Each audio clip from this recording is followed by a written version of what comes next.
Good afternoon, good afternoon, everyone. Um, Welcome back to the final part of our Lisbon Forum. I hope you had a good time over lunch, networking, and also probably you had an opportunity to see the sun and beautiful gardens of Ismaili Center. And we're starting with a small delay, also due to the sun, and the same reasons, lunch, networking, and beautiful gardens of Ismaili Center. But now we will launch the session. And what we would like to propose you is to conclude this forum in the way how North-South Center works. It's a participatory approach where everyone contribute to final conclusions and outcomes of the event. It goes well with the multi-stakeholder engagement of AI governance. So here with me, you will have now, firstly, the representatives of workshops which were organized. You see that the Council of Europe was not alone in this forum. We had great partners with us, and each of these partners was presenting in the workshops their main messages, ideas, conclusions, and their work. So we will go firstly into this part. Then we have our two wonderful rapporteurs of this Lisbon Forum, who gave an overall perception of the event. And while we're doing that, I would like to remind you that in the beginning, in the introductory part, we said that this Lisbon Forum is organized between AI Summit in Paris and on the way to AI Summit in India, which will be the first summit organized in the Global South.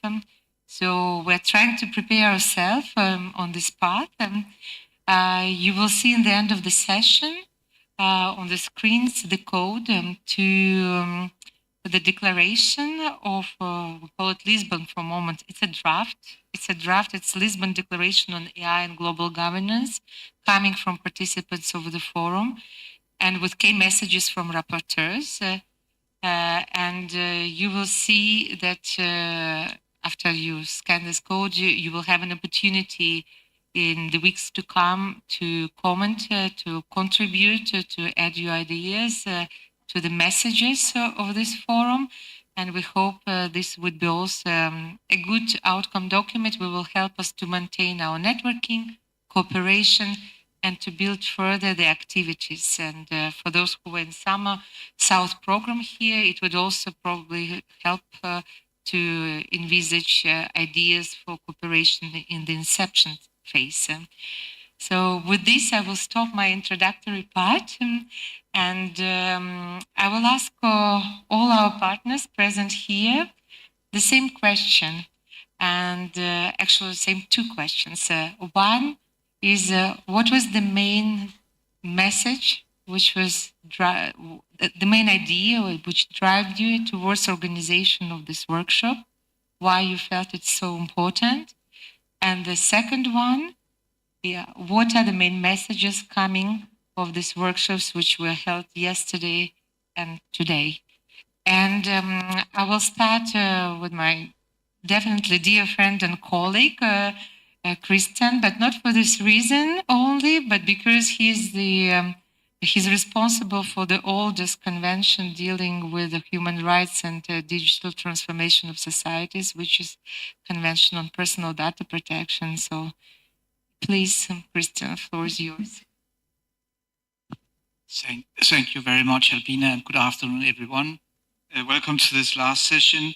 I'm very proud on behalf of the session one, which was entitled Digital Governance in the Public Sector, Rights-Based Approach and Good Practices, to sum up and explain a bit the background first, as Albina asked for, why we wanted to do this session, and also what were the main outcomes of the session. So to start with the why, it's clear that we wanted really to shed some light on the reasons why we would like to have governance, digital governance of our data, governance of the technologies that we use in such a way that we can have trust in outcomes and decisions taken with the use of these technologies, and that we can also safely apply them without risking breaching the principles of human rights, of international human rights, and of course also the main principle here that we are actually dealing with, which is the principle of rule of law.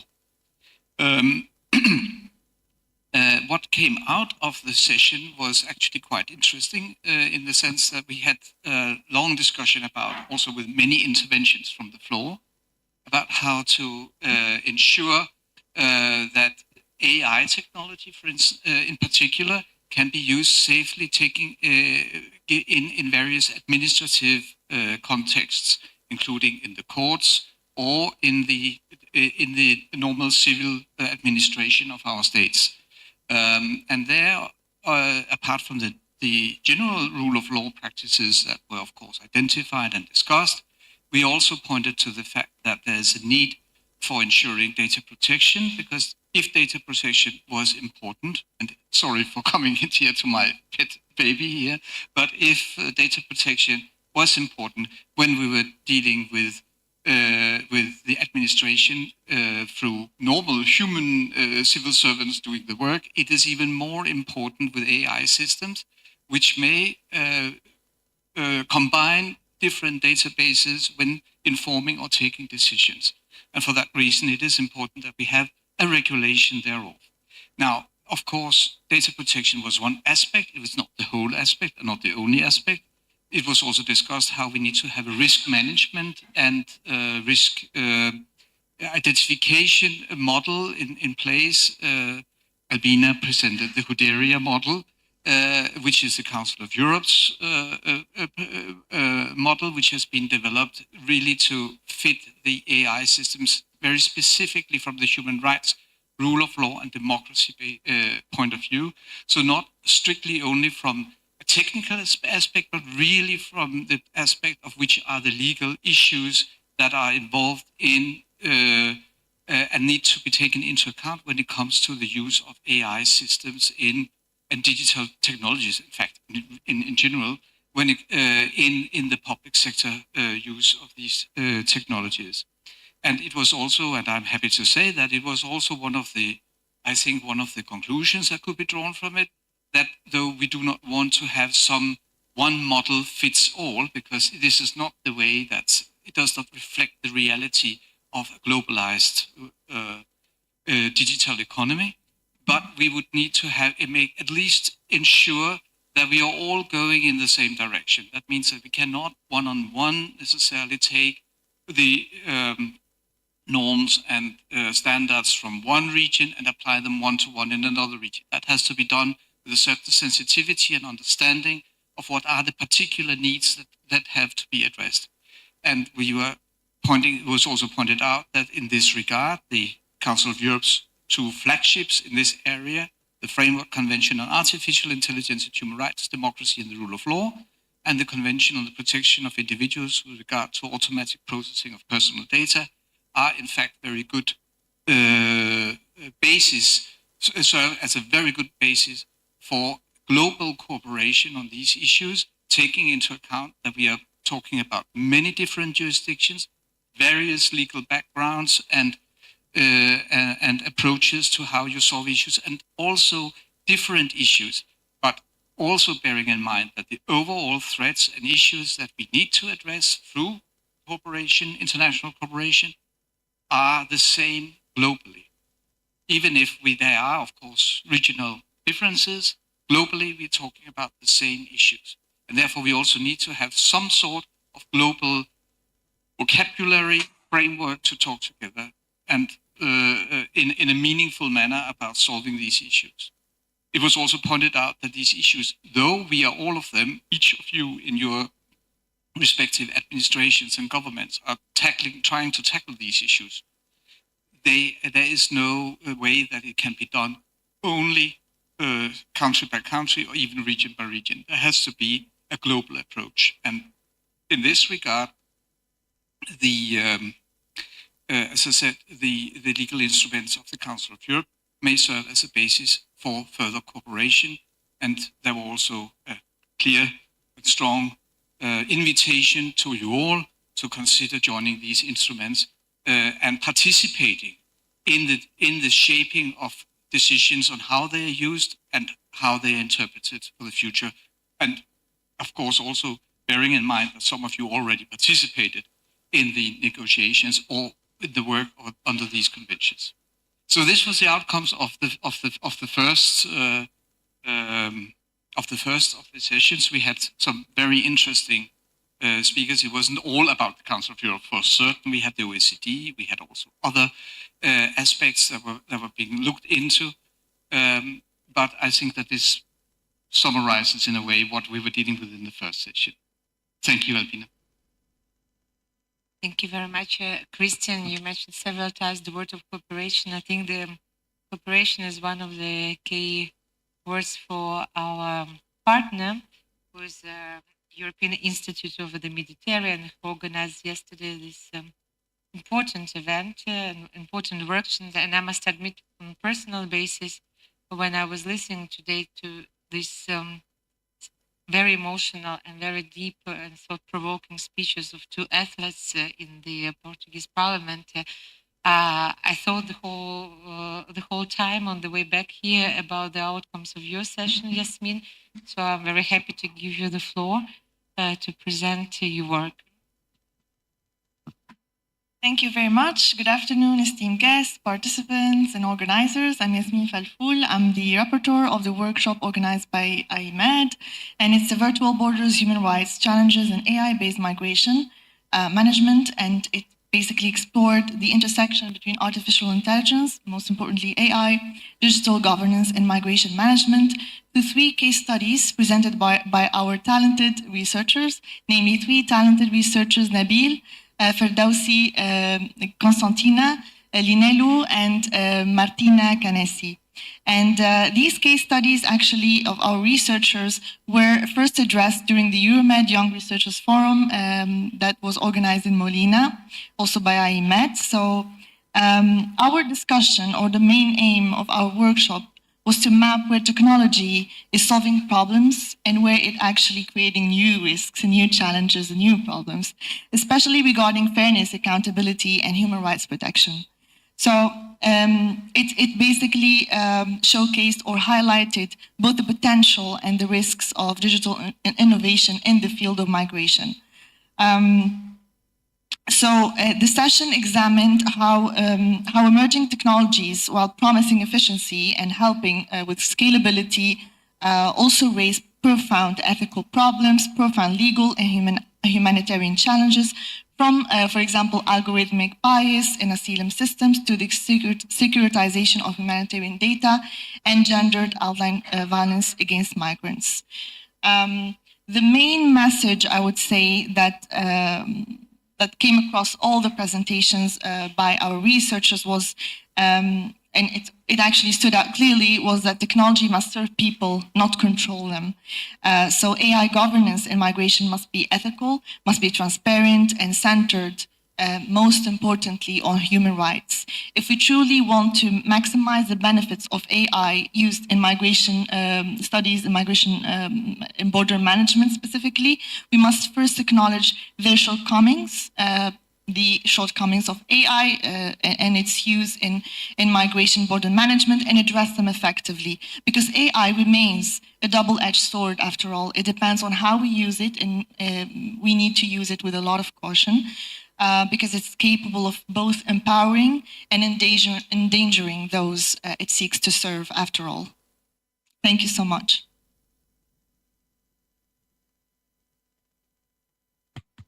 Thank you, Yasmin. And while migration processes are also closely linked to the threats coming from different types of criminality, and there we need also such actors as judges and prosecutors. So I will go firstly to our dear colleagues of CEPEJ who are working on efficiency justice. They also had this session workshop yesterday. So maybe you can, from But we don't have Sepesh. Okay, so we'll move to prosecutors and to the law enforcement, which is also important actors of the work into the especially challenging migration processes and also the issues related to cooperation on cybercrime in over the world, including AICTA and other partners. Many thanks, Albina. Hello, everyone. My name is Javier Gomez. I'm program manager at the Council of Europe in the Bucharest office. And perhaps to reply to the first question of Albina, why we organize this workshop, I'm reporting on the workshop number 5, capacity building in the era of AI and cybercrime. The rationale behind that is actually quite related to the nature of our work. In the Cybercrime Program Office, we operate 7 projects under the Budapest Convention on Cybercrime. And these projects, basically, our core activity is capacity building. What is that? We accompany governments in many countries of the world. We support legislation processes. We support training to judges, magistrates, and police officers. And we enhance capacities in the fight against cybercrime. So capacity building for us is a central element. We understand there are many gaps. There are prominent need for many partners in different countries to understand better what is the element related to AI. Still, there are also gaps in cybercrime. And now you can imagine with this evolution of AI, how relevant this topic is. So that is a little bit the rationale behind that. And on that, we partnered actually 2 main instruments of the Council of Europe, the colleagues of the Convention Framework on AI and us on the Budapest Convention side. And this is very relevant also because under the Convention Framework on AI, there is also some elements related to, of course, human rights and to what extent the AI systems are integrating these kind of reflections, even from the beginning, even from the moment we conceive these systems. So with that spirit, we organized this workshop. And I can report it was a very good and very interactive experience, reflecting also the nature of this forum. We promote, in a way, North-South cooperation. We had representatives of Spain and France, and then also Cabo Verde, Lebanon, and we had also Council of Europe colleagues. So it was very interactive on the topics. Of course, the main drivers were capacity building, AI, and cybercrime. And now perhaps to share some key messages out of these discussions. And by the way, many thanks to the not only the panelists, but also the participants for the interesting discussions. So number 1, AI is reshaping the cybercrime landscape in a faster, smarter, and a more complex way. And this is true. This is true. We are frequently seeing a constant evolution of cybercrime with more sophisticated techniques. So they range for automatic phishing, synthetic identity frauds, deep fakes. This is happening now. This is evolving faster. And we need to train judges, prosecutors, and law enforcement officers. We also need to promote cooperation at all levels. Number 2, law enforcement and justice system must turn AI into an ally in the fight against cybercrime. This is true. We experience, in some cases, some reticences from very experienced, for example, judges. But the moment you translate key messages, the moment you address training or some capacity building exercise in a very interactive manner, in a more simplified way, the return is very, very positive. They understand, they see that as a tool that can be a good ally. Number 3, capacity building is the foundation for effective cybercrime response. And we have our experience in our projects, but there are even some initiatives at domestic level. We had the case of Lebanon. They are organizing their own activities in cooperation with academies, for example. So this is a core activity in the judicial systems. And on that, we need to replicate these kind of initiatives in a sustainable manner. Number 4, integration of international frameworks is key for coherence, but yet is not enough. So we experience and we share thoughts about the Framework Convention on AI and the Budapest Convention on Cybercrime. But it's not enough in the sense that there should be some alignment at country level, domestic implementation of legislation, and to ground in a way these frameworks at domestic level.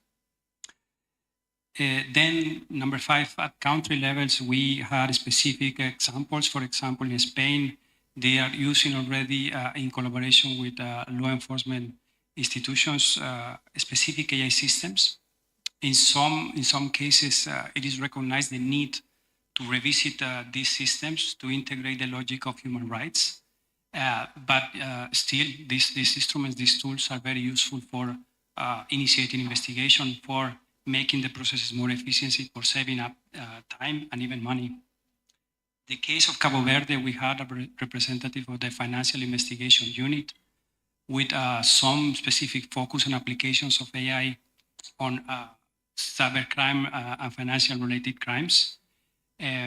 Apart from the fact that Cabo Verde is currently working in a specific working under the Budapest Convention, a working group on AI that will come up with a specific mapping study by mid of next year. And this type of cooperation environments, this type of mapping studies could help also for understanding from a global perspective the elements related to AI offenses by and by means of artificial intelligence systems.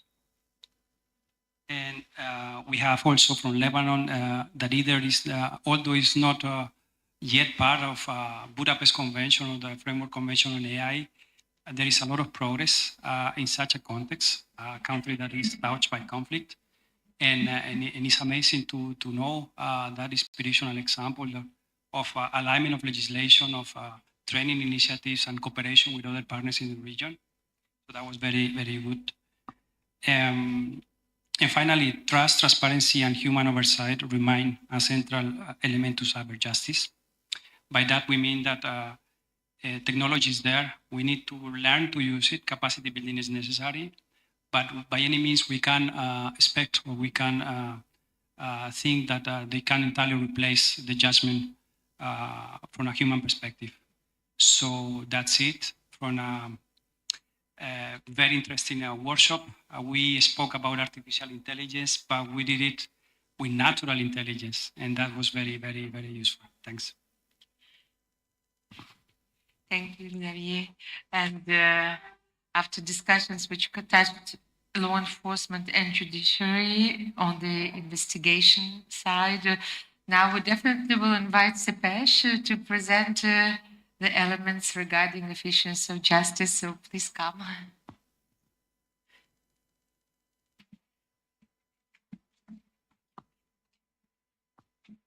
Thank you so much, Albina. I was very lucky to be the moderator of the session of CEPAJ. The topic of the session was using AI in justice systems, separating facts from fiction, because the idea of using AI in the justice system is very scary for a lot of citizens, and it was all about how can we demystify this idea of using AI in the justice system, how can we listen to people from the judicial system, but also regular citizens who are listening to justice systems, but they are also anxious about this idea that we're taking away the judges and we're putting AI systems. So we started from a theoretical note. We started discussing a bit what is the CEPAJ doing regarding the regulation, like the ethical structure that the CEPAJ has developed to regulate the AI in justice systems. But then we moved to more practical part. So we took a road, I would say, all across Europe to 3 systems. One system was being developed in Cabo Verde. So we went outside of Europe in that one, where the system was really focused on how can AI help regular citizens to get their own criminal records, ask questions about legal services. So that was one system. And then we moved to Spain, And this is where we looked into how hyper-automation really facilitated the financial transactions between the debtors and the indebted, so that the process is more seamless without having the judges spending more and more time in looking into these kind of what the panelists, I would say, said, cumbersome yet time-consuming cases. And then the last case, we went with it to Poland, where it was all about how we can make legal analysis more easy, more efficient, and less time-consuming. So the system was about, okay, so today we have a legislation, and then the legislation gets updated or something gets canceled or removed. So immediately the citizen would go onto these apps and they would just search for that legislation and see the updates over time. And without the person having to analyze all these legal changes, the system automatically would do it for them. So all these systems sounded all rosy. However, when we went back to Portugal to the discussion room, we found a lot of maybe challenges with these systems that were very much common. And one of the first challenges was the idea of accessibility, because all these platforms are on digital spaces. They are not accommodated for people with disabilities. They're not accommodated for elderly people or the people that do not even have access to internet and digital divide. So that was one area of improvement that we thought that could be really pushed more. The second element that we really also discussed as a challenge was the idea of reliability of the information that we're getting out of the system, especially in the case of the Polish system, because it relied on open sources only. So if you do not have access to the non-open sources, then maybe the results that you're getting are not that reliable nor robust. So that's the second element that we've identified. And then this third challenge, maybe something that we have all in our minds, are AI going to replace us as humans in the justice system? Are AIs going to replace the judges? And that was one of the questions. And yes, there turns out to be a significant amount of layoffs. However, there is also an opportunity to upskill these people to be in the areas where the AI creates more jobs. So yes, some jobs will be lost, but others will be created. And lastly was the idea of data protection, especially in the system of Cabo Verde, because when you upload your criminal records, etc., these are highly sensitive information, and if they fall into the wrong hands, then it becomes highly problematic. So how can we make more robust data protection systems that rely on effective anonymization and do not put, the people at jeopardy? So that's pretty much a quick reflection about our workshop. If you have any more questions, very happy to help if I can and to point you out to the speakers. Thank you so much.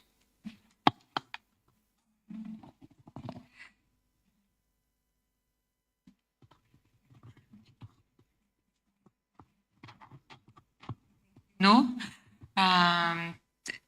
the presentation of Noor was not only important because of the importance of the efficiency of justice, but because Noor was a moderator in Sepesh session with a perspective.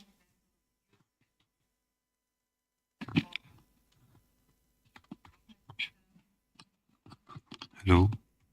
I think the microphones are also tired in the end of the day, like the participants. It's a sign to us. So, with many thanks to Noor, I would like to pass to our dear partner, Aicto. She represents here many countries and working with the Council of Europe on the other side of the Mediterranean. For us, it's a very important partner, not only for North-South Center, but also for the Council of Europe.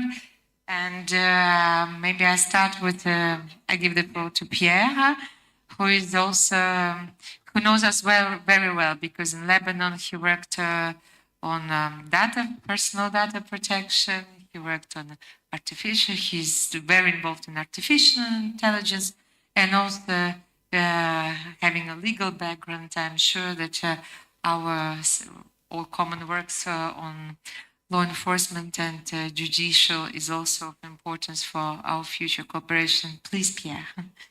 Thank you, Albina. بداية بحب أشكر المنظمة العربية لتكنولوجيا الاتصال والمعلومات. I'd like to start by thanking AICTO for inviting me to take part in this particular workshop and to speak on this panel. It is a key theme considering the rapid progress and change of the Arab digital ecosystem and space. How do we create a global, fair ecosystem?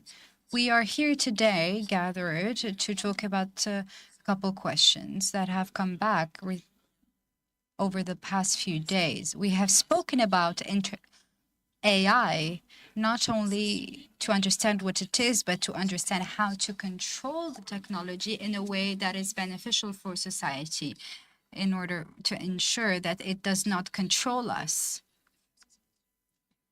So to answer your question,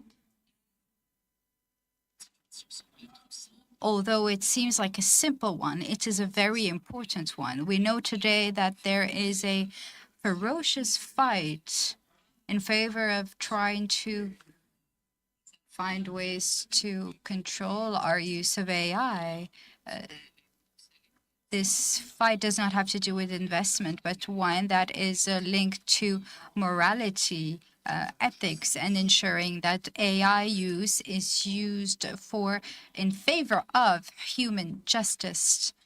The Arab region faces a historic turning point to assert its position globally in a world that is rapidly changing.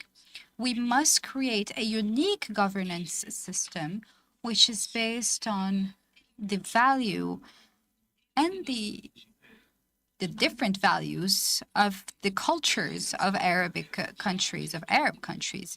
And our region, we should not try to replicate foreign models, but really to push our identity forward.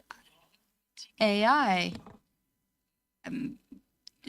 presents multiple challenges, economic, moral challenges, international aspects, and our panel, which has been rich with representatives from Libya, Jordan, Lebanon, and other Arabic countries. We have heard many of these speakers present their outlook on AI and the situations in their respective countries. We have also heard different messages about political will being in favor of these technological changes.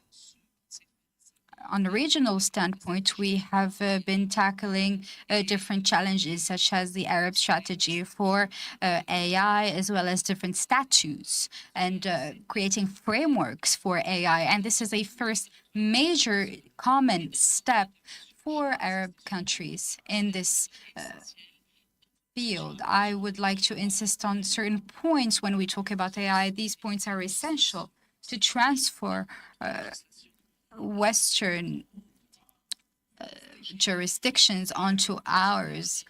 When we talk about, for example, the protection of personal data, GDPR rules, we can only do this if we develop the culture of our institutions and our society, because we go from a major judicial gap to a major or complex judicial structure. GDPR is a very complex framework indeed. And we also have cultural development, which is not only based on laws, but on different exchanges, participation of civil society, having discussions of society that must review different norms and not only absorb norms from abroad and Western norms. We need to put forward national propositions and have those propositions lead to reforms across our countries in the Arab region. Now we see that this situation and situations do vary dependent on the Arab country. Certain countries in the region have made major steps implementing very ambitious national strategies, while other countries are still struggling and facing major challenges in terms of legislative reforms and other progress on AI. Despite that, we have all started to understand the need to initiate a common effort across our countries in the Arab region. Now we can conclude 4 key messages here. Should I just mention all of them? Sure, let's do it. First observation, we must seek to fill in the gap which we face in terms of governance and good governance. We needed to implement a framework, a unified framework that is centered on the human aspect, going from a national strategy for the region towards a regional governance system that is unified, that is efficient, and that is possible to implement based on morality and ethics. Without such a framework, we will not be able to unify these questions, and we will not be able to overcome these challenges linked to AI. Secondly, we need to activate the element of trust. The priority across the region is to protect the personal data of our citizens. If we trust AI, or if we want to build trust in AI, we need to go through major steps first. We need first, before talking about digital transformation, to have a clear judicial basis and structure protecting individuals' personal data. And for that reason, the first major step in that direction, which we should all take promptly, is to implement national policies that is applicable in tangible terms as well, rather than in theory, in order to protect personal data. We do not need overly ambitious texts, but we need laws that are possible to implement, that are realistic. And legislation isn't an obstacle, but provides guarantees in order to provide a structure and norms to the implementation of these technologies. 2 more points and I will wrap up. We need to reinforce the global aspect and try to fill in the gap of certain lacks that we have when it comes to personal data. We need to focus on investing on the human aspect in Arab countries. The Arab region is really lacking in data in the Arab language, and we want valuable data. We don't want essentially unnecessary data, but we want data that holds value, and that is not the case today. We are also lacking skills when it comes to STEM and information technologies.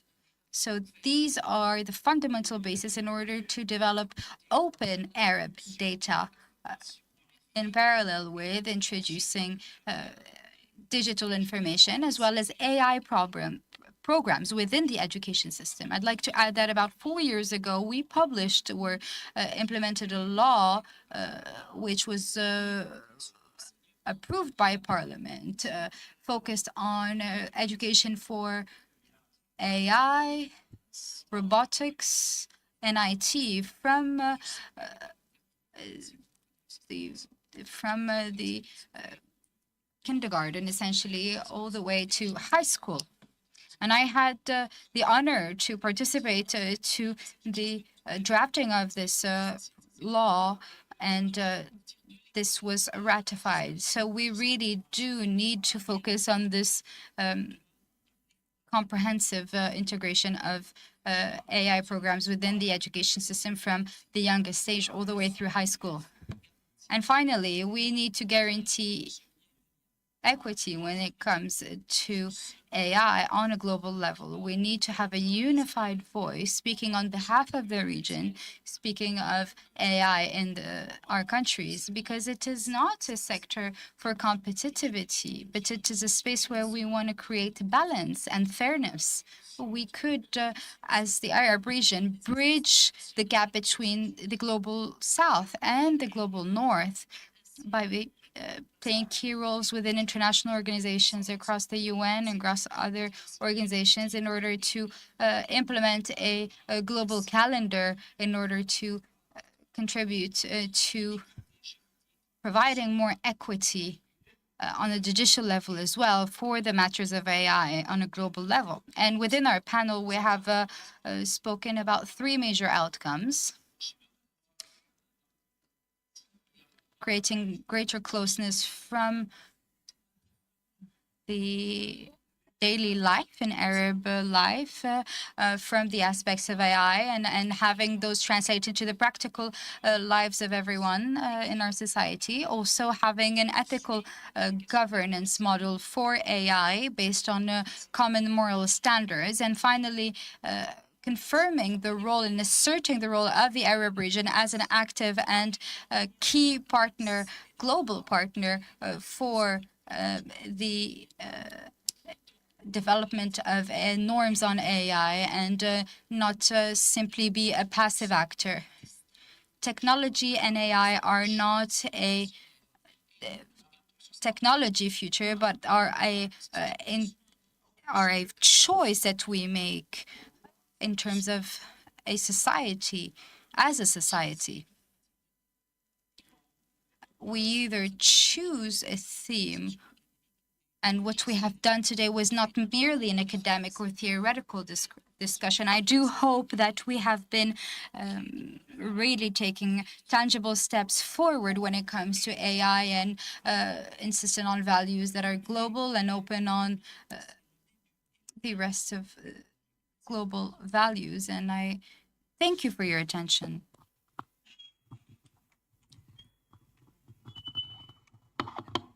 Dear Pierre, I think that 3 major outcomes and 4 messages could be a good contribution from your session to implementation of Arab AI strategy and the Arab AI ethics charter, because it's a very extensive outcome from the session. It's very impressive for what you did this morning. And with this, I will turn to our last but not least important partner. Professor Yoko Horiyama is here to represent the network of Excellency Centers of JPI community, Global Partnership on AI. She's here on the stage together with to represent in Tokyo, but not only the Tokyo Center, but of course there are 3 centers. There is also Montreal and Paris. So we're covering global geography with the JPI expert community, and we're particularly happy to cooperate with you because we started it last year, and we're looking forward to, on practically with each event, to build further and further interoperability and synergies between our work. Please, Professor. Thank you very much, Albina. I'm reporting from the workshop called Inclusive and Multicultural AI, Perspective from Global Dialogue. It's exactly the theme you are covering at the Lisbon Forum. And why proposing this workshop? We, as a network of center, Paris, Montreal, Tokyo, we are working closely together to put into practice what's discussing at the theory, but into practice. And also what we are trying to do is we listen to experts and organizing projects, many things from much more from bottom-up thinking. And having said that, I had a very personal conversation with Albina at the Paris Action Summit. And then we discover that mutually Council of Europe target to promote AI, and what we are doing at the GPI was not so far. And we are sharing many values, and taking action together will be wonderful. So from this perspective, we say, why not joining our forces?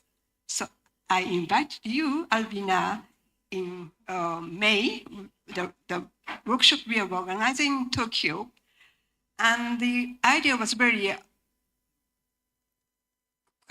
capturing what's the needs from the bottom, in the sense that experts concern about AI developments and AI implementations. And he was really making sure that we will have responsible AI based on the human rights and respecting the society and respecting diversity and culture. So we had a full session within innovation workshop and 2 themes, multilingual, multicultural one, and another one are global thought AI. And also, we had also discussion about interoperability.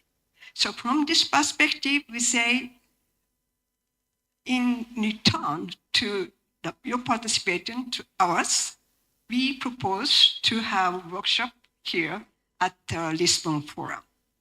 And key theme was really the topics we discussed together, multilingual, multicultural, and global thought AI. Having said that, I would say discussion today was really focusing on what we are doing at the GPI, overview of the activities. And some of you already mentioned capacity building is key. And also we are keen about next generation. So our perspective is not that they have to build their capacity, but they have already many capacity. In terms of AI, they are much more smart user than our generation. That's why we try at the GPI to constitute student communities.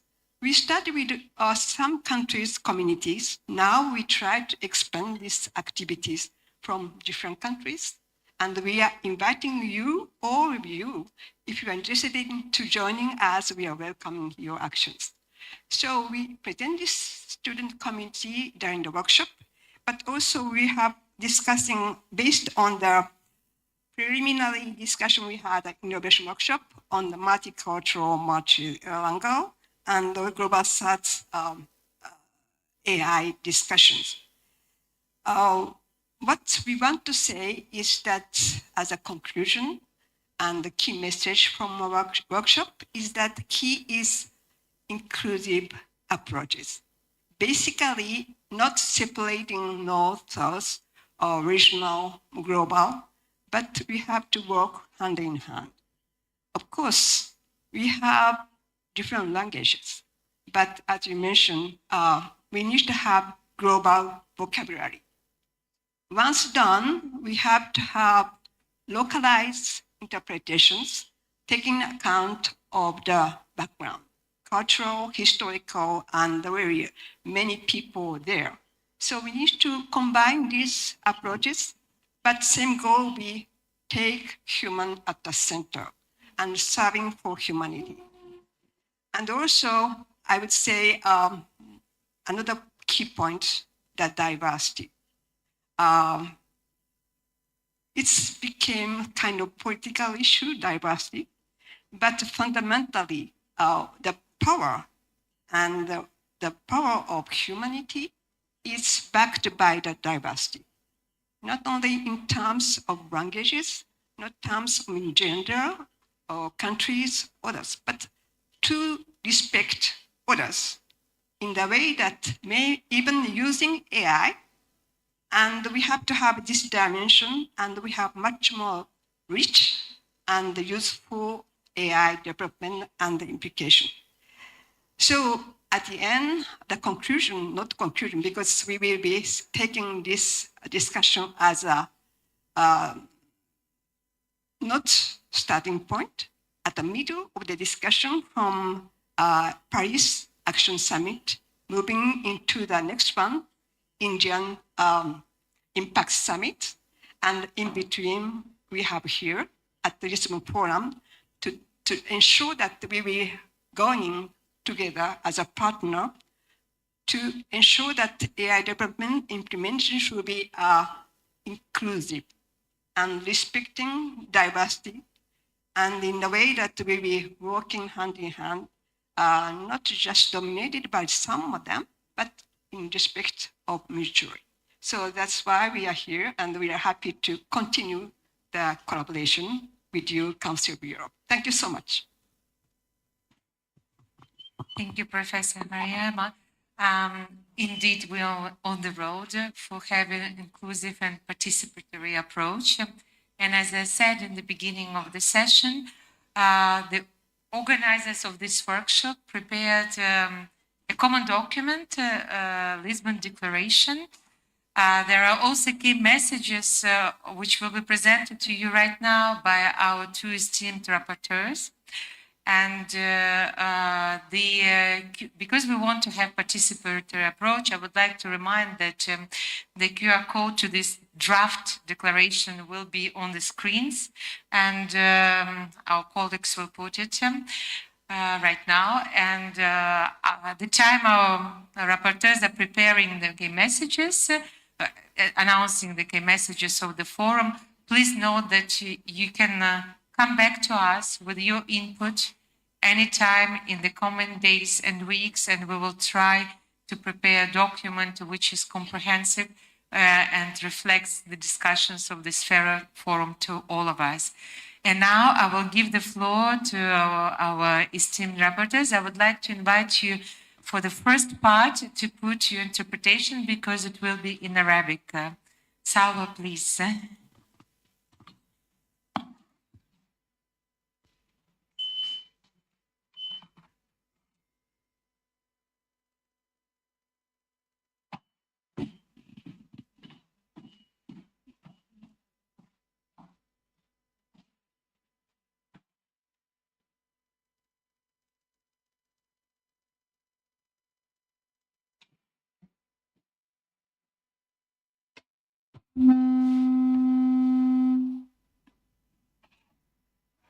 أصحاب السعادة ممثلي Excellencies, representatives of the Council of Europe, the European Union, the Arab League, representatives of the North-South Center, representatives of national governments, parliaments, independent bodies, civil society, ladies and gentlemen. We had 2 days of honest and deep discussion, detailed discussion, enthusiastic discussion on AI and how it impacts governance, human beings, humanity.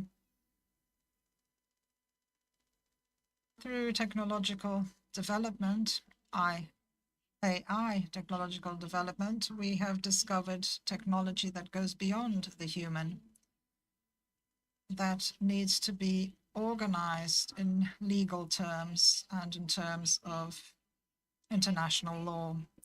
For the past 2 days,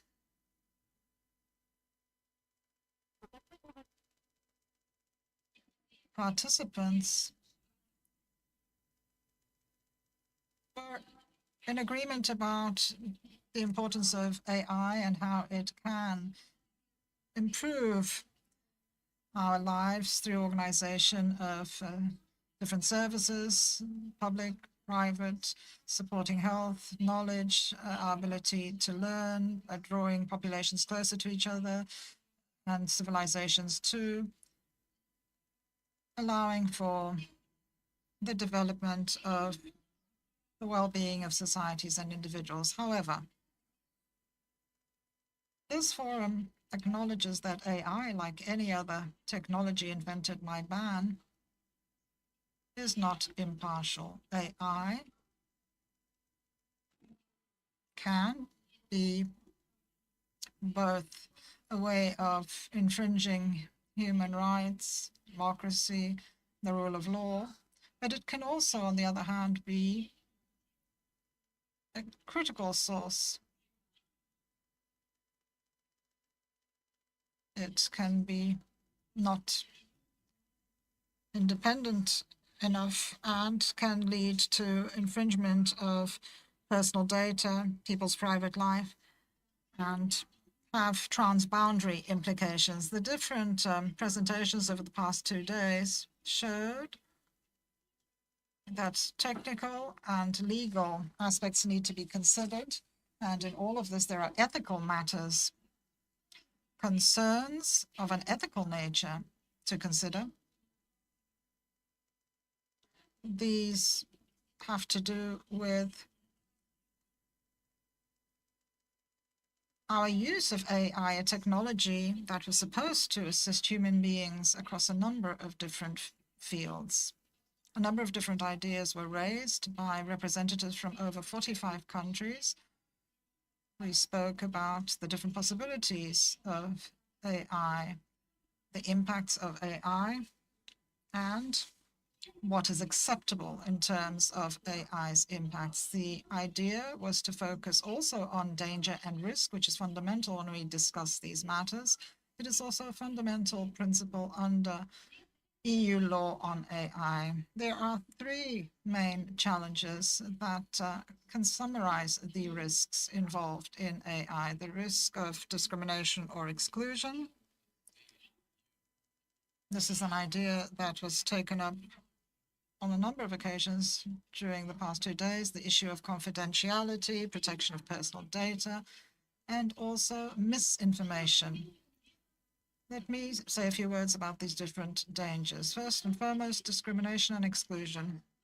How to deal with this challenge. The concept that came up repeatedly is that we need an inclusive approach. We speak about including individuals, people, cultures, civilizations, etc., etc. And so we reflected on mechanisms that might help us avoid discrimination, taking into account the most vulnerable, perhaps finding mechanisms that might be used, such as DERIA, which might be adopted by HUDERIA, adopted by the Council of Europe, that countries might use responsibly in the field of AI. Yesterday's discussions also placed an emphasis on people's concerns, different concerns, with regards to the increasing divide in terms of culture and language produced by AI. Therefore, there is a need to think about concentration of AI in the northern countries, one of the main sources of data and data sets. This leads to considerations on sovereignty. Some talked about cognitive sovereignty. And the gap is widening in southern countries. So a number of recommendations were made.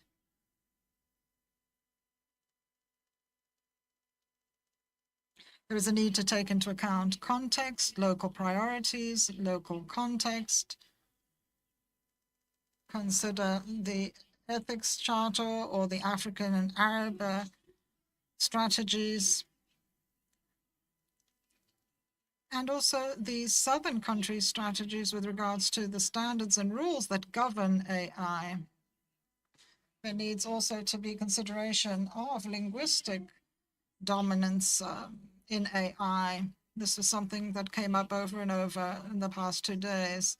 Ethnic bias was another point. The paradox that has emerged and was reflected on this morning, and also finally the impact on our critical judgment when looking at the contents created by AI. Secondly, how to deal with risks for confidentiality and integrity of personal data, protection of personal data.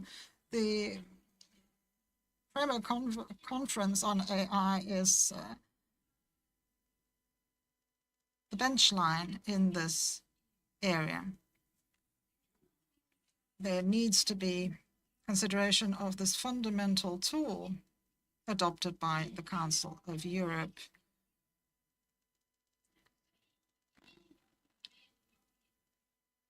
Protection of data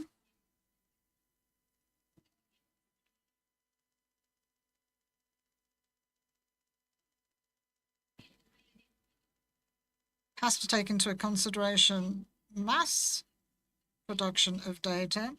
We also need to consider technologies such as facial recognition technologies that are already being used by different countries. The protection of personal data requires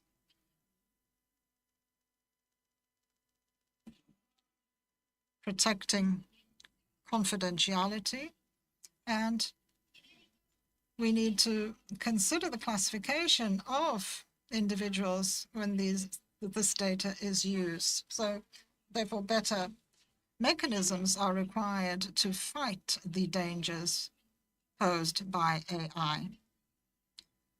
In Europe, great progress has been made in this domain, and a number of different texts are being prepared in the southern countries with a view to dealing better with personal data. This was confirmed by ICTO, that considers that personal data is a fundamental point to consider when we talk about AI. We have the HELP platform, the HEY platform at Council of Europe, that are platforms that allow us to reflect on the importance of data. And we see that this work has had an impact in a number of different platforms around the world. There are countries producing AI data that are unfortunately not protecting personal data as much as they should be. And then finally, how to deal with misinformation or disinformation. We're in the era of post-truth. And AI technology can undermine the very foundations of democracy. AI has allowed for the dissemination of false information, has led to misinformation during electoral periods, has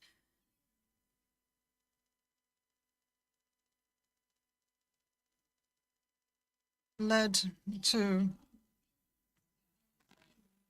greater ignorance. And so there needs to be greater AI literacy to mitigate the risks posed by artificial intelligence. This, of course, doesn't just impact the youngest amongst us, but all users of AI. In conclusion, I'd like to raise an idea that came up repeatedly, the idea of accountability.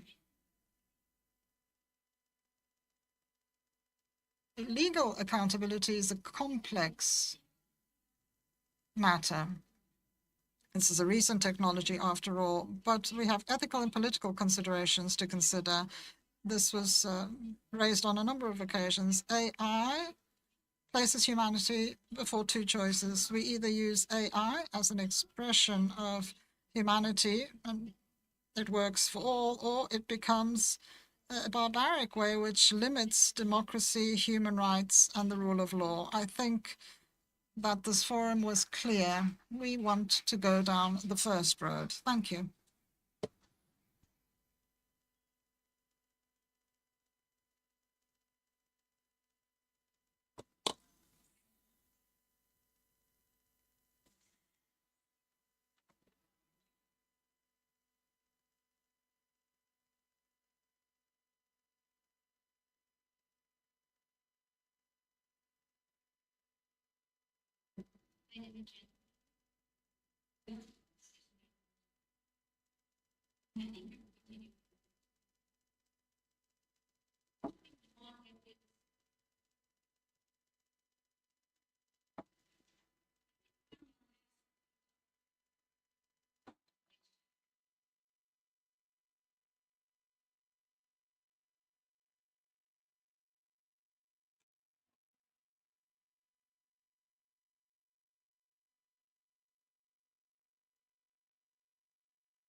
We can all agree, and actually it was something that transpired from many of our discussions during these 2 days, that the lack of explainability is a problem because we are being asked to trust something that we don't know how work.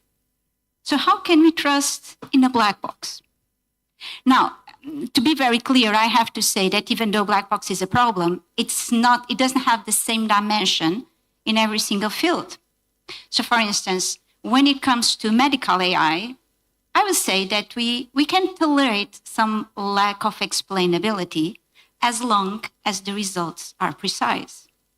This is not a consensual opinion, I might tell you, but I think to myself as a patient, and I will assume that everyone in this room is a patient, either an actual one or a potential one, inherent to our human nature. We don't need to know how AI saves our lives, if it indeed saves human lives. We call it magic and we accept it. But this is in medicine, because in medicine, and it's probably one of the few domains where this happens, the final result, the outcome, is more important than the path to the result, than the justification, than the explanation. But then we have other fields. And for instance, we talked a lot about AI in the judiciary. Now that's completely different.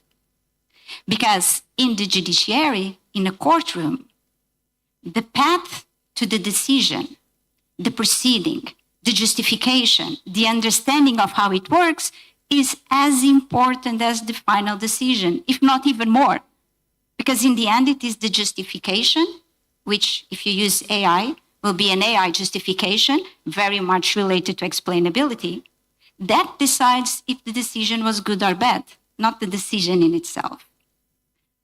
So yes, we do have a problem here.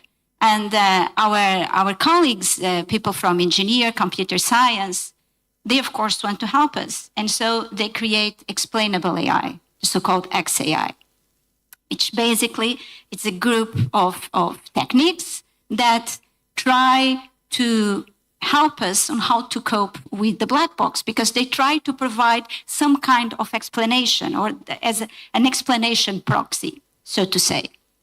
Now, it's obvious, a very laudable effort, and I think we all appreciate it, but it still falls short, because often those explanations are still insufficient or inaccurate, or they cannot be grasped by our human minds. Because frequently we are talking about explanations which are 200 pages of mathematical equations.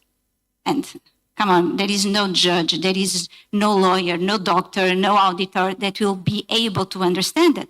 Because the fact that we have explanations, it's not the same as having human interpretation. And so we come to the question of interpretability.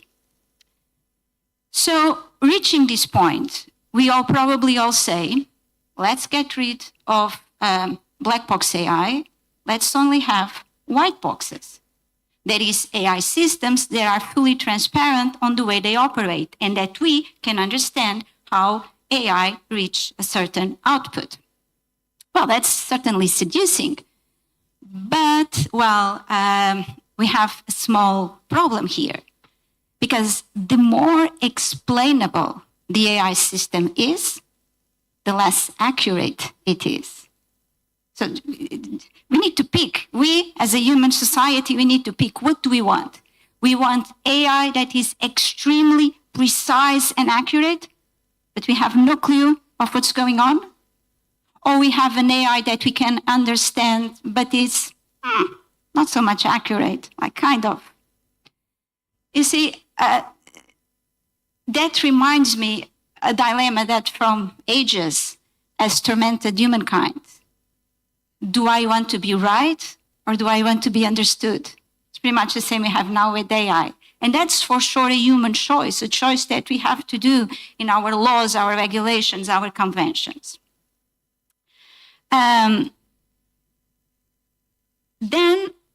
and this is the perfect place to jump to my second concern.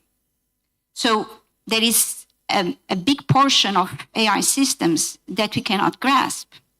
And then we are asked to do something different. We are asked to oversee how those systems work. Again, small problem. How can I control something that I don't understand? How can I check something I cannot see? It's like being blindfolded, right? Well, human oversight was something that also resulted from many of our conversations, but it's becoming quite challenging in the cases of black boxes. But of course, not all AI is a black box. We have the white boxes, we have the gray boxes. So there are indeed many AI systems in which we can have meaningful human oversight. Well, and if that is the case, we again need to take another decision. And note that I'm always talking about decisions taken by humans, by we humans as a community to which AI is made to serve. What kind of human oversight do we want? And here there is the main dichotomy between human in the loop and human on the loop. So if you have a human in the loop model, it means that the human will be asked to reassess, to reevaluate every single AI output. So for instance, if I have an algorithm that is used to moderate content, you will have the human moderator checking every time the algorithm puts a red flag and tries to censor some content to see if that is lawful. That's seducing, that's reassuring. Obviously, there is a drawback here. It's extremely time-consuming. So there is the huge risk of bottleneck, of fatigue from the human. And at some time, what will happen is that the human will not be able to continue to constantly reassess and confirm every single decision. So I see sometimes this loop like one of those wheels where you have an hamster running and the human is like that, running on the wheel, runs and runs, but doesn't leave the same place. Then you have the other option, and this is the human on the loop. So here you don't have the human involved in every single micro decision. You have the human that simply intervenes when something goes wrong. So for instance, if you have an algorithm, a financial trading algorithm, it will work kind of autonomously. And if the market becomes a chaos, then the human supervisor just pulls the plug and stops everything. Well, as in the last case, we also have some risks here. And the risk is that as time goes by, probably our human supervisor will become a little bit lazy because it will gain confidence. It will say, oh, the system works well, no need to intervene, let it roll. And then we get very reassured. And when we finally think, well, I think it's time to intervene, it might simply be too late. So all of these models have their pros and cons. I think the choice between the two of them depends, well, on several criteria. It depends on what is at stake there, how complex is the task, how much it impacts fundamental rights, whether you can have the AI working autonomously without endangering not only fundamental rights, but also our values or questions of safety. It's also a matter of technology maturity. When you have an AI model or an AI system, whatever you prefer, that is still quite new and you don't know very well, probably the human in the loop will be a good choice because you need the human constantly there to identify its weaknesses, to learn how to deal with its limitations. But then when technology matures and we get more acquainted with that technology, probably we can jump to the human on the loop. That could be a solution. Still, there are other questions that we need to take as humans. For instance, who actually will carry on the human oversight? Within an institution, within a company, who will be in charge of that? Because as you know, if everyone is in charge, you know how it works. No one is actually in charge. So there are many choices that we need to do as humans here. But the way I see it, we need to have a model in which the human is always on the loop. And in any form, you cannot have the human out of the loop. Because this is the only form to combine all the benefits of AI automation and all the benefits that AI can bring us, as my colleague just pointed out, with the core idea of human accountability.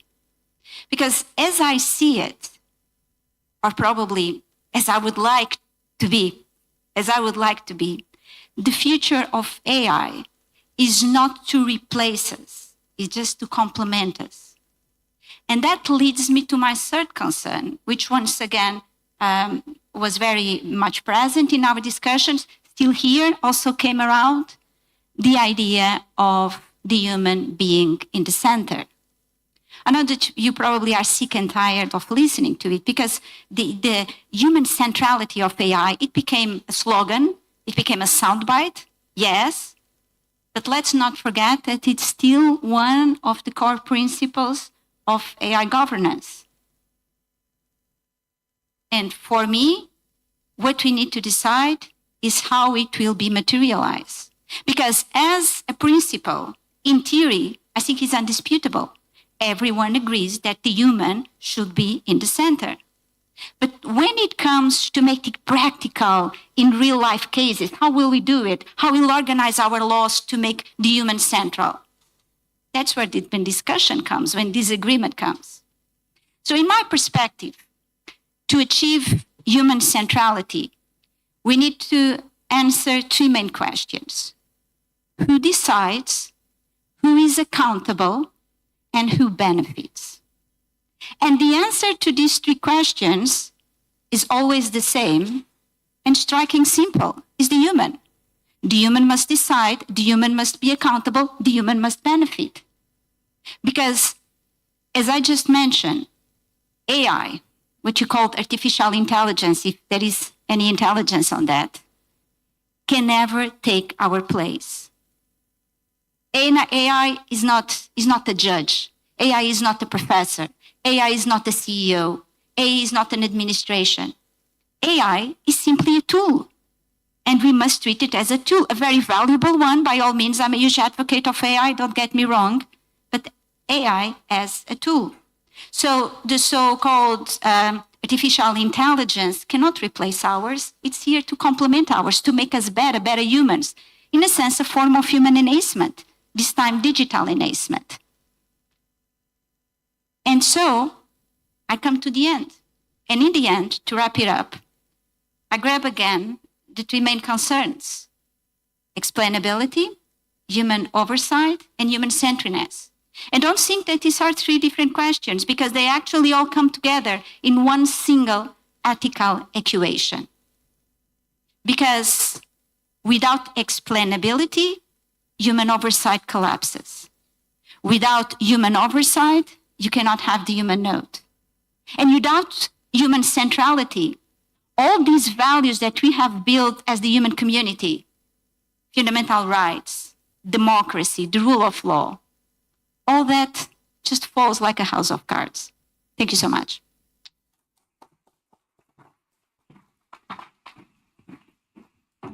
Dear Vera, thank you a lot. Dear participants, when we as organizers designed this last session by organizers and rapporteurs, we wanted deliberately to end with these messages on explainability, human oversight, and human-centric AI, and these open questions, because this is the work for us as policymakers, as those who implement, those who deal with AI literacy, those who deal with capacity building. And we hope you take these messages with you back from this Lisbon Forum, and also when you read our declaration, because we tried to put accent on AI literacy and capacity building and understanding of AI in this our joint document, and we hope for your input also. And with this, I would like to thank everyone who is here on stage and everyone who is here in this room, and pass the floor to North-South Center for the final closing chapter of the Lisbon Forum. Thank you very much.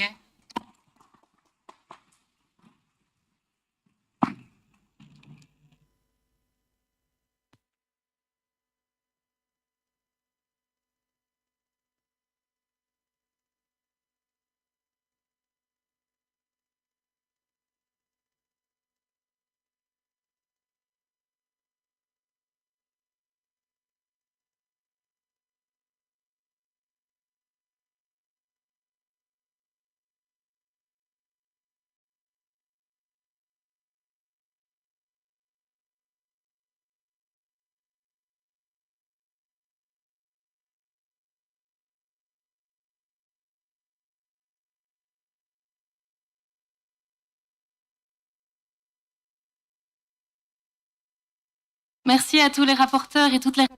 Thank you to all the rapporteurs of this concluding session. Without any delay, we will now move on to the final session of this forum, the closing panel. And I have the honor of inviting Mrs. Ines Domingos, Portuguese Secretary of State for European Affairs, to the floor.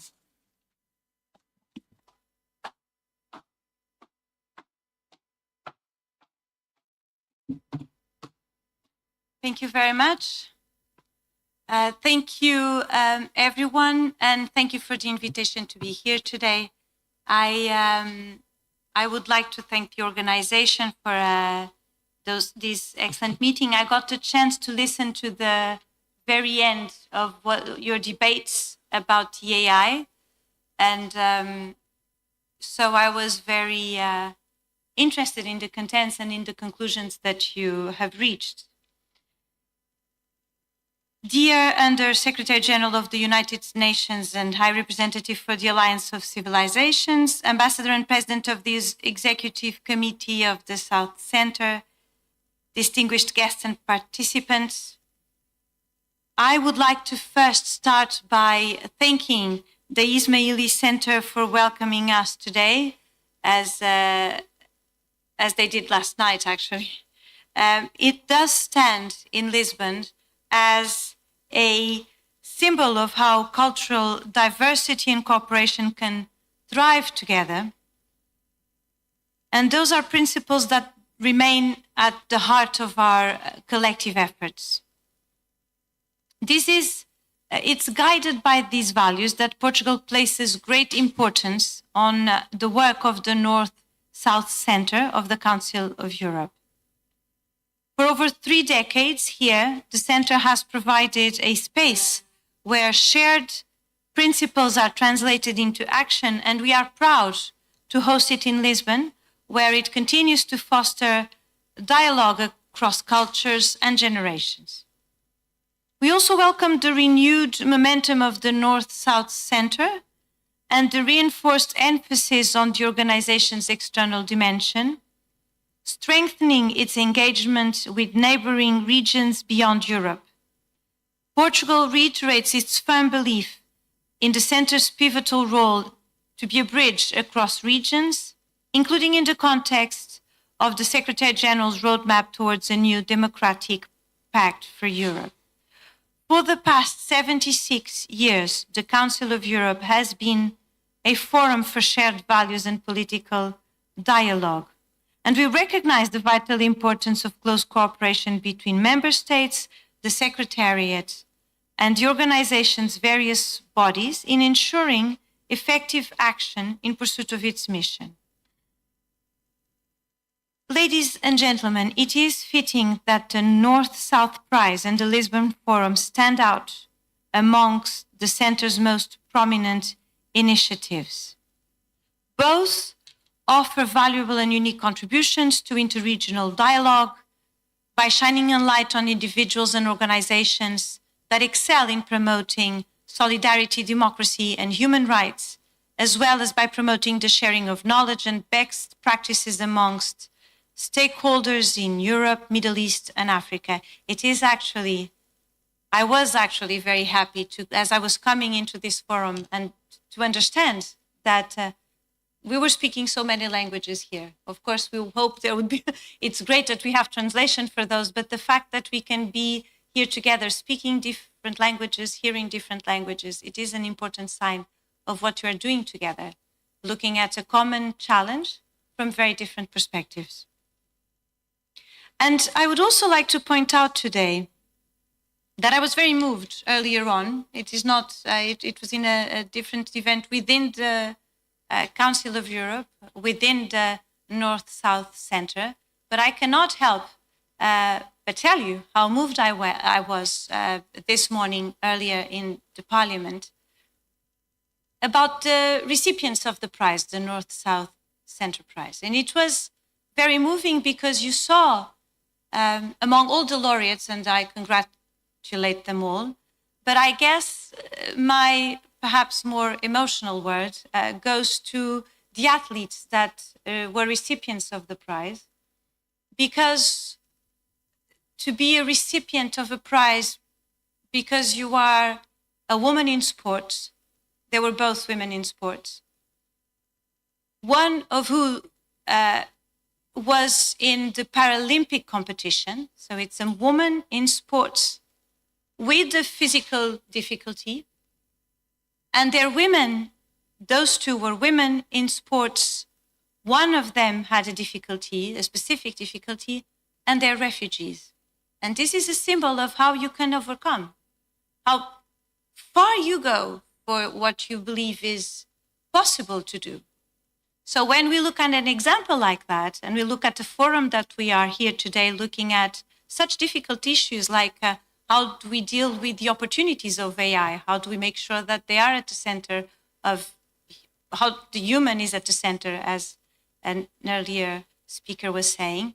I think my reflection is that nothing is impossible. Those two women overcame things that look impossible, but they were not. So I think we should continue the work. And the choice for the theme of this year's Lisbon Forum is timely and essential. So I want to thank the Maltese presidency and the Committee of Ministers for offering this platform for joint reflection amongst us in one that is the most pressing issues of our time.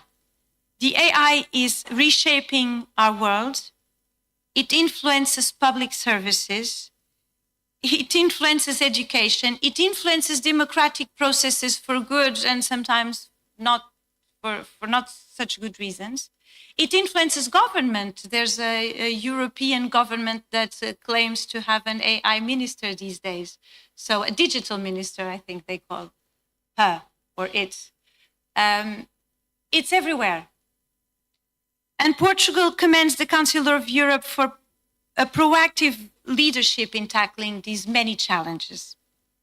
Its work on setting standards and providing guidance highlights how technological progress can be steered with legal foresight, as we were discussing here today, and international cooperation. So we particularly welcome the adoption of the Framework Convention on Artificial Intelligence because it is a pioneering instrument.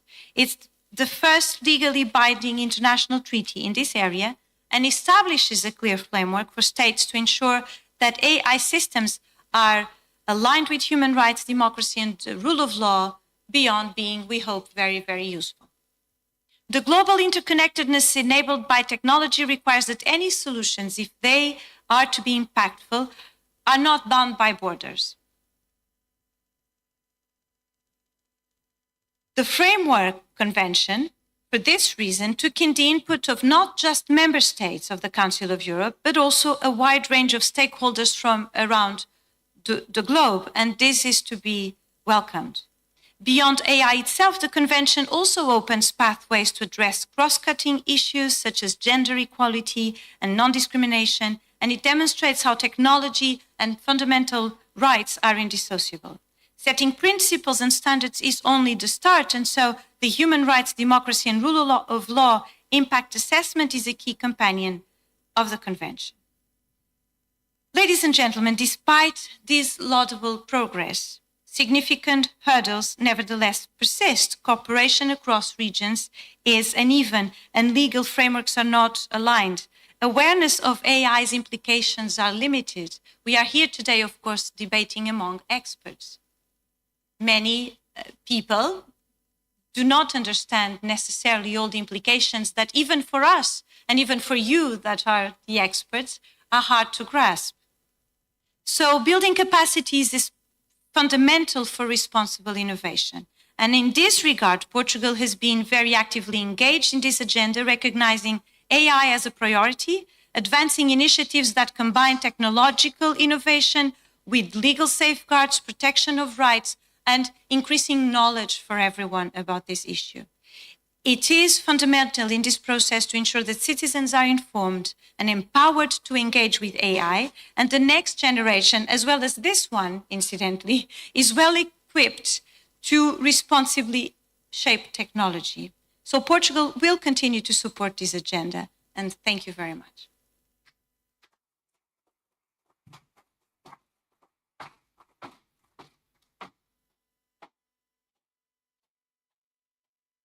Merci, Madame Domingue. Thank you, Mrs. Domingos. Having delivered a powerful speech at the Parliament earlier, the next speaker is also a winner of the 2024 North-South Prize. I have the honor of inviting Mr. Miguel Ángel Moratinos, Under-Secretary General of the UN and High Representative for the Alliance of Civilizations.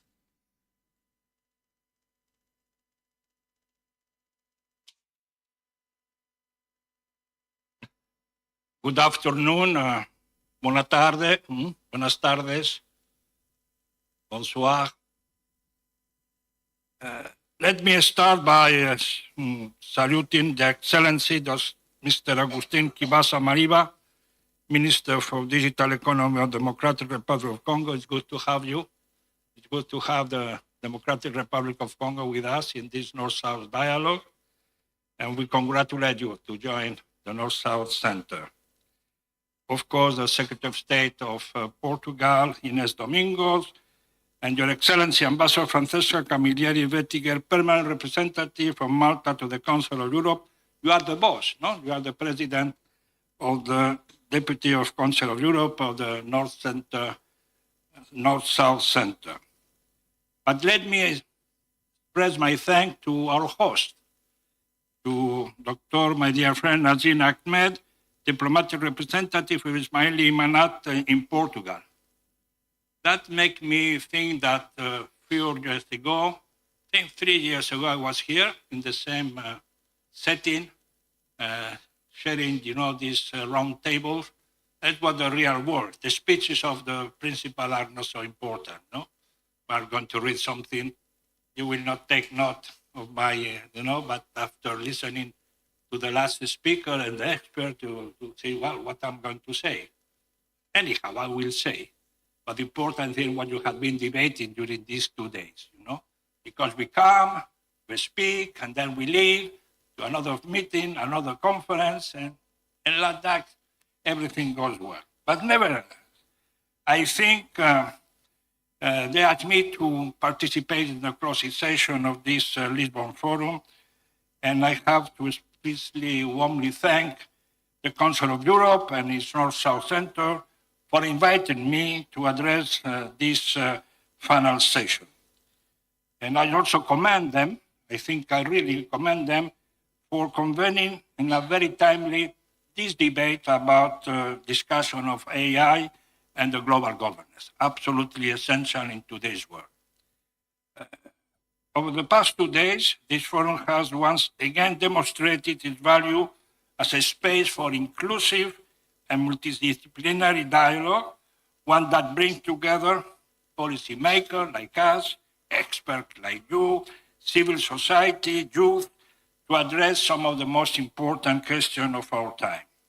And of course, artificial intelligence is transforming not only how we communicate, learn, and work, but also, and that's very important, how we understand ourselves as human beings. That is when we say human-centered IA, is because what is at stake is what are going to be with us. What is going to be our future as human beings? And that is what I think we have to stop in our thinking, in our debate, and to go to the essential. Because since 4 years ago, 5 years ago, we are so enthusiastic. They are going to solve our life. And then we became lazy. Because human beings, we are lazy. So if they are going to facilitate our life, they do them. They don't do anything. It's not that our main task. If we want to have a human-centered IA, we have to be engaged as human beings. So thank you for launching this debate today here in Lisbon. It is clear that AI is not merely a technological, technical, or even a regulatory issue. It is, from a point of view, a cultural and civic phenomena. One that touches our languages, the creation of language. Can you imagine? With the generative ChatGPT, while we are not even controlling the language. When I make my speeches, I try to improvise. And yes, I prepare myself like General de Gaulle. I learned from General de Gaulle. He prepared very quietly his speeches. And then without paper, he addressed with his memory and his capacity of creativity. I try modestly to imitate General de Gaulle. And I don't like to read papers. They know my people, they prepare very good papers. But I prefer to speak from my heart, mind, and I have to share with you that sometimes, without preparing, my brain gives me the right word or the right idea that I was not half prepared. So in the near future, we will not prepare. We have the language. They have been prepared for us. We will not have this, magic of the language, the beauty of the language. So for me, the cultural and civic phenomenon is absolutely essential when we debate artificial intelligence. It compels us to reflect on the kind of society we wish to build, what we want to be in the near future. That's the first question. What we want to have humanity. What will be our place? Homo sapiens, no more Homo sapiens, it will be Homo ChatGPT. I don't know who will be. So the first question, what kind of society we want to live in the future? So as a participant, have emphasized, I'm sure you have done, the governance of artificial intelligence must be anchored. That is the key word that the last speaker very brilliantly mentioned that. Human-centered principle. We must ensure that artificial intelligence systems promote inclusivity rather than exclusion, empowerment rather than marginalization. That are words. That is a political declaration, a declarative intention of all of us. And the three pillars framing this forum, rights, respectivity, and readiness, are the three R's form a solid foundation for this endeavor. Rights, because the protection of human dignity and fundamental freedom must remain the cornerstone of any digital transformation. Retrospectivity, because AI will only be as fair as the diversity of the data perspective and culture it reflects. And readiness, because the pace of innovation demands not only technical preparedness, but also ethical, educational, and institutional readiness. In this context, I will so commend the Council of Europe for adopting the Framework Convention on Artificial Intelligence, Human Rights, Democracy, and Rule of Law, a landmark instrument, and provide the first international legally binding framework for the responsible development and use of artificial intelligence. It is, of course, an important step forward in safeguarding the rights and freedoms of individuals while upholding democratic values and accountability in the digital sphere. For the United Nations Alliance of Civilization, these concerns are integral elements that we delve into. In the past 2 years, UNOSC, United Nations Alliance of Civilization, convened 2 global dialogues of IA in Geneva as our title, Human-Centered Approach, or IE for Humanity. This dialogue brought together policymakers, industry experts, and academicians for no reason to reflect how we can align technological innovation with human values. Their collective message was clear. Algorithms are never neutral. My question to all you, algorithms are democratic? We know them, are transparent? Who are behind them? You know him in the black box you mentioned.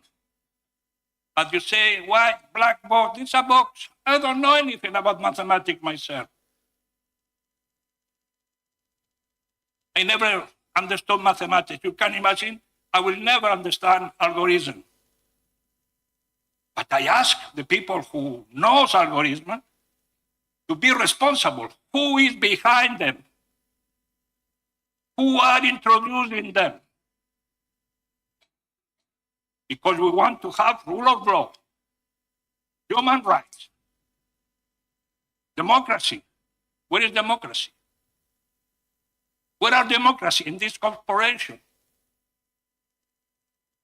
That should be the essential if we want to move forward. The rest is good intention. In all debate you will have, I remember for the last 4 years about artificial intelligence.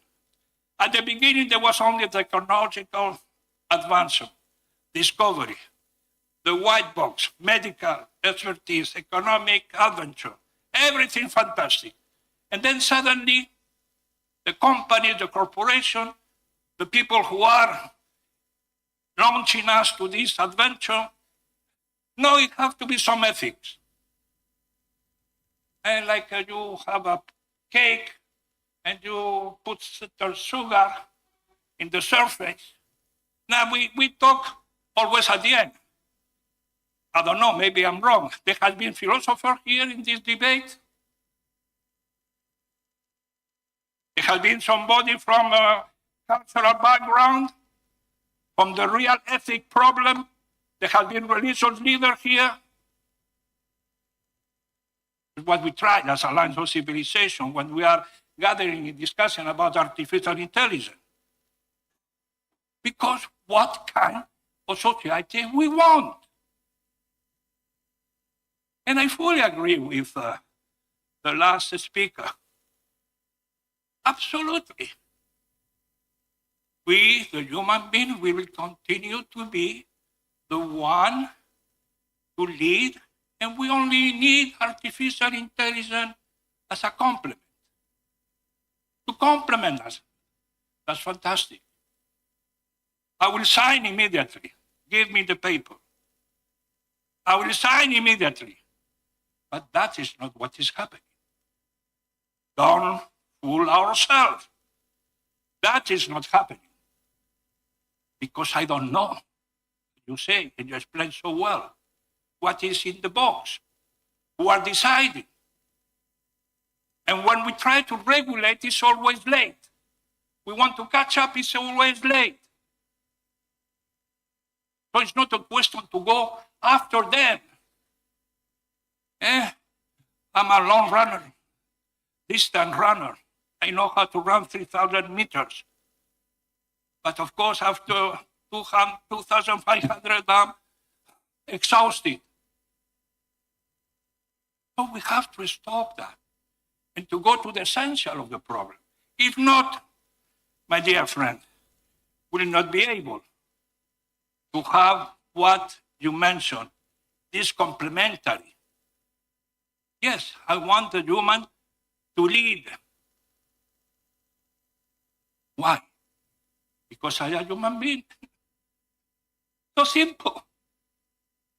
I don't want to become absolutely unnecessary in my society. And we are becoming unnecessary, and we are imposing to the people who have not the right even to think and to criticize and to put some question in a way that they can say, no, it's so easy to be on the sofa. I want a pizza. I want a Western. I want the machine to clean the house. I want to go to the doctor. I want a car. I want to express myself. I want to write. I want to be the Nobel Peace Prize in literature. We got that. But you are in your sofa and you don't meet anybody. And there is no social. Because you are relying with your so-called friends, like and like. But I want to meet the people online, to discuss with them, and to convince with my argument and to listen from them. So that is what is at stake. So my friend, of course, I'm a bit traditional, getting old, but getting old gives you the sense of experience. And what is today in front of us is much more challenging than was in the different periods of history. We are not in the Paleolithic. The technique was, the stick and the iron. We are not in the Industrial Revolution. We are not even in internet. We are in this new world. I don't know this new world. So I cannot criticize it. But it will be fantastic. But I will defend my place there. I will defend my place. I will not buy from the first one that everything will be fine. No, because you have seen even the most involved in this adventure, they are now putting their children in different schools they don't want to have. They are accusing the shortcoming and the challenges of this new technology if we are not human-centered artificial intelligence. But as you say, it's not just to proclaim the human-centered. You have to work in order to be human-centered. For that, artificial intelligence has to be democratic, has to be transparent, has to be responsible. If not, we are giving, because they are able to do so, something to a new world that will be by not human beings. Maybe it's the evolution of history, humanity. Well, maybe they help me to live to 120 years, no? Maybe. Being in my sofa in the south of Spain, on the Balearic Island, looking to the sea. Finally, the artificial intelligence gave me some years more, and I can read poetry and express myself in 50 languages. But if they have allowed me to enjoy my principles and values with respect of all culture, civilization, and faith. So that is my message today in the Lisbon Forum. As I told you, I'm very humble. I don't understand mathematics at all. I failed. That's the reason I choose to go study law, philosophy, history, because I didn't understand a clue about mathematics. Because maybe I'm silly, but I'm a human being. And that's what I'm working for, one humanity, in order to live in peace and happiness. Thank you very much.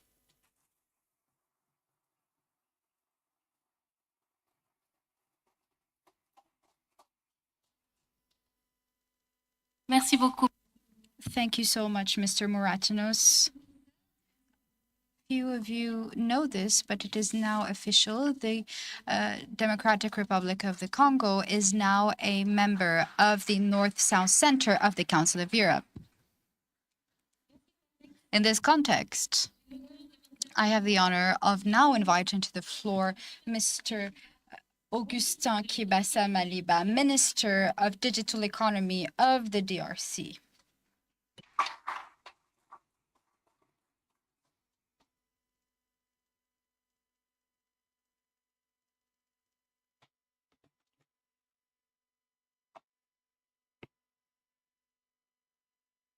Monsieur le Secrétaire Général, Undersecretary General of the United Nations, Excellencies, ladies and gentlemen, distinguished guests, it's an honor to speak on behalf of His Excellency Felix Tshisekedi, President of the Republic and Head of State, whose voice and vision I bring to you today. A voice and vision on AI at the service of humanity, respecting human rights, human dignity, and cultural diversity. It is with a profound sense of pride that we participate in the 2025 Lisbon Forum, dedicated to two great challenges today: artificial intelligence, human rights, and data governance. These topics resonate strongly in my country at a pivotal point in its history. His Excellency, the President of the Republic, has a plan, a digital plan, with clear policy for the digital environment. This requires good governance, social progress, economic development. This is all possible thanks to our roadmap to 2030 that wants sovereign, competitive, digital development where every single young person helps actively to create value and sustainable development. Ladies and gentlemen, dear guests, we respect fully the principles of the Framework Convention on Artificial Intelligence and Human Rights, Democracy, and the Rule of Law. We want to build artificial intelligence based on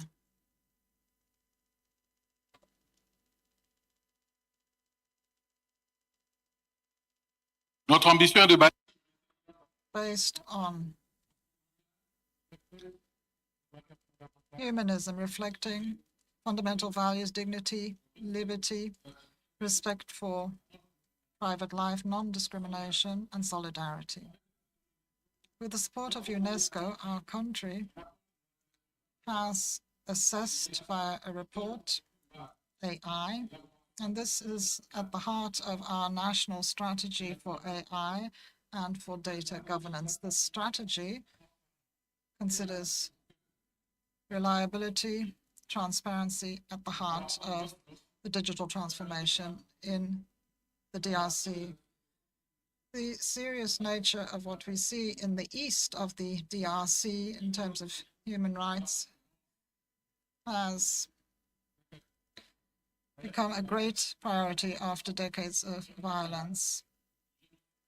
We need to acknowledge the Congolese genocide and need to prosecute all those responsible in the Rwandan regime, requiring respect for international law and the universal values of justice, because sustainable peace cannot be built on forgetfulness, but has to be built on truth, justice, and solidarity amongst nations. This moral requirement is also part of the digital transformation, which needs to protect the most vulnerable and promote human dignity. With regards to the risks linked to emerging technologies such as misinformation, infringements on private life, data governance, all of this is at the heart of our digital strategy. With the horizon that focuses on 2030, we want a modern legal framework that protects these rights. We will soon protect a national data protection authority that will be responsible for ensuring ethical, transparent digital governance that will cover both public and private data.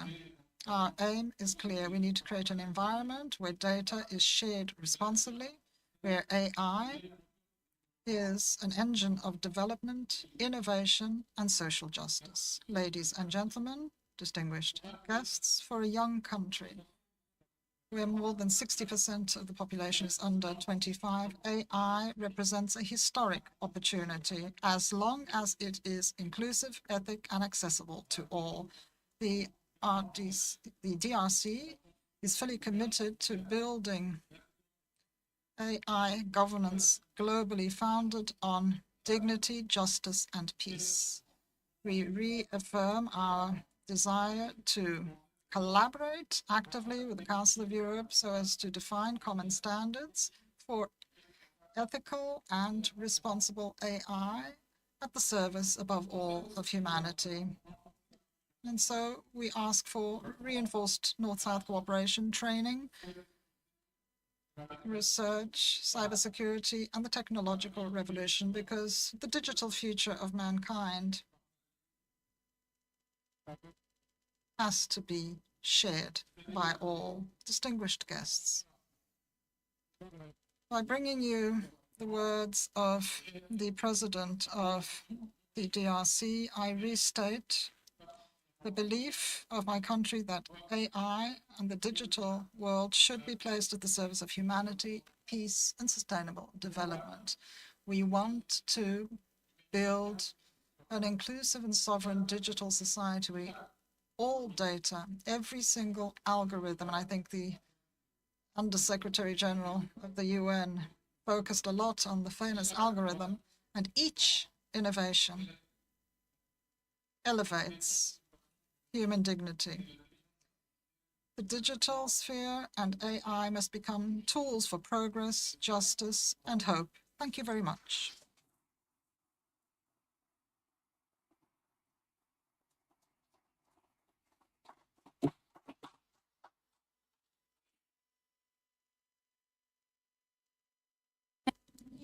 Thank you so much, dear Minister. On behalf of the Secretary General of the Council of Europe, Mr. Alain Berset, I unfortunately announced that Mr. Berset will not be able to take part into this panel and does send his most sincere apologies to all of you. To close this high-level panel, I have the honor of inviting Ambassador Francesca Camilleri Vetiger, Permanent Representative of Malta to the Council of Europe, President of the Ministers' Deputies of the Council of Europe, and President of the Executive Committee of the North-South Center.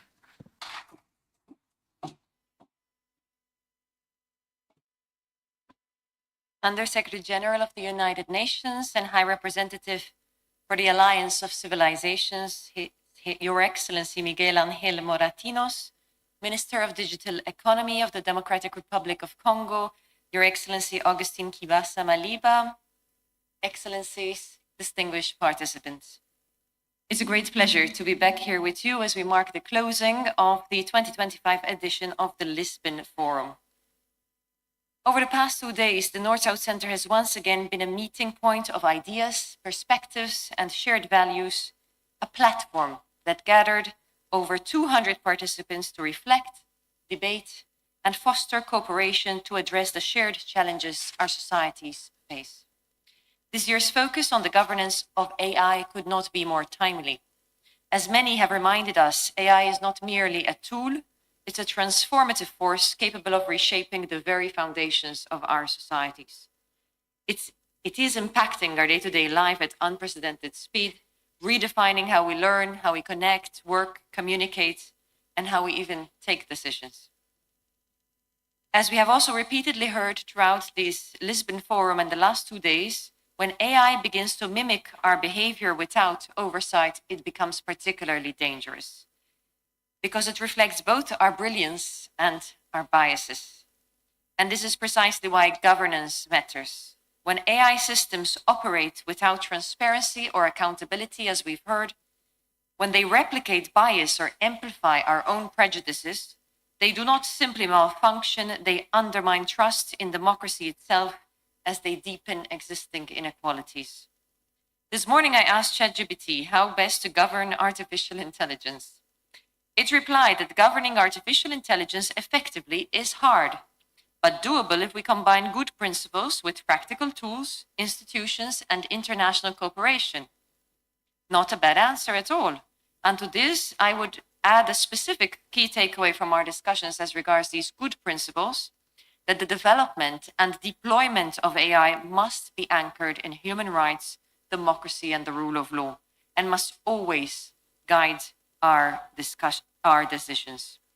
And in this sense, dialogue and multilateralism are our greatest safeguards, for it's only through meaningful and genuine cooperation that technology can reflect our shared humanity, that it can truly translate these principles and not erode our humanity. And over these 2 days, we've also been reminded that no country can address the challenges posed by technology alone, because AI does not recognize borders, and so neither should we.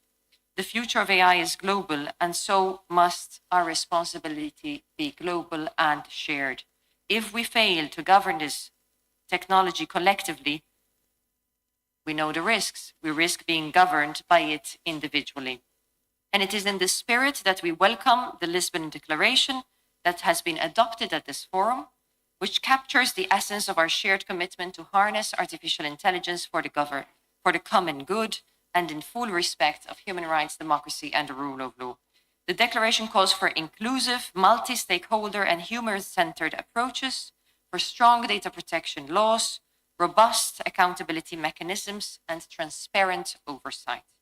It emphasizes AI literacy, digital empowerment, and education, ensuring that every citizen, and not only the experts, can understand and shape the digital world they inhabit. It reminds us that fairness, diversity, and equality must be at the heart of AI governance through gender-sensitive policies, cultural and linguistic inclusion, and equitable access to technology. Most importantly, it provides a clear roadmap for continued action, and it will serve as a critical reference for upcoming global gatherings on this topic. And among the most inspiring aspects of this forum, I have to say it has been the vibrant participation of young people, because this is also a big priority of our presidency and also of the work of the North-South Center to empower young people. For it is through their inclusive and meaningful participation that we can address today's challenges, especially in this case, the challenges presented by artificial intelligence, and have young people as key actors in shaping its trajectory today as well as tomorrow. In this context, I'm pleased to announce that the North-South Center will be launching a dedicated course on artificial intelligence for youth as part of its HEY program, the Human Rights Education for Young People, building digital literacy and awareness of personal data protection from an early age that we heard over these 2 days is crucial. So as we close this forum, I recommend we take with us one particular takeaway, that AI is neither good nor evil. It mirrors our choices, our values, and our collective will. And the path we choose will depend on our courage and willingness to cooperate, our commitment to dialogue, to listen, to learn, to share experiences, as well as sharing responsibility, with the aim of remaining true to the values that have long served us so well, and to ensure that progress never comes at the cost of these values. And before I conclude, allow me to warmly thank all of you for being here with us over these 2 days and for engaging constructively and sharing your respective expertise in our discussions. I would like to also warmly thank the exceptional team at the North-South Center Secretariat, under the leadership of the Executive Director, Pilar Morales, and I would like to also thank our Deputy Executive Director, Rocio Cervera, for their hard work and dedication in making this event a success. I would like to also thank all technicians, staff, and the very kind interpreters for ensuring the smooth running of our forum. I thank you all for your dedication in making the Lisbon Forum 2025 yet another meaningful one. And I cannot but also thank the Ismaili Center, represented by Mr. Ahmad, for their generous hospitality once again to host us in this beautiful setting where dialogue truly thrives. As His Excellency Miguel Ángel Moratinos reminded us today, dialogue must not be an afterthought, but a living art. For the North needs the South, just as much the South needs the North. And let us therefore ensure that dialogue is not merely spoken, but lived, guiding our shared efforts to make artificial intelligence a force for justice, human dignity, and ultimately peace. I thank you.